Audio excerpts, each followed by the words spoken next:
Hi everybody, this is Stephanie and I'm back here to show you some different functions of slow cooking. This one is the Hamilton Beach 6 quart, and it's a stay and go, and it is a slow cooker for real. You want to use this one if you want to take this thing to somebody's house. You know, it'll stay warm after you've cooked stuff and whatnot like that in it. And I just generally use it all the time because this one I use because it's the smaller version. I don't need the bigger version of it. And then of course we have this one here. This one is the Instant Pot Mini. And this one absolutely has a slow cook function on here, and it's right here.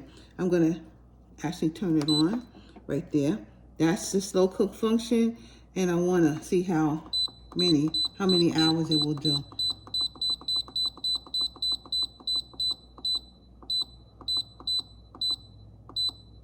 Whoa, she does 13, 14, 15, she does 16, 17, 18, 19, and she does 20. She does from 30 minutes to 20 hours. She does. Now let's see what she will do. Let's turn her on. Let's go over here. And let's just, I'm gonna select the program, okay? All right, there she go. Gotta talk to these things. So she's on for 4 hours. Let's see.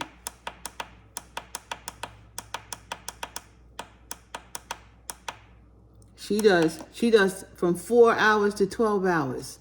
And then you can select how, if you want it high or low, whatever, and go from there. But she does from 4 hours to 12 hours, and she does from 30 minutes to 20 hours. So just to let you know, but these are they are different pieces of equipment that do the same function. Both of these are slow cookers. This is my Hamilton Beach, and this is my Instant Pot Mini.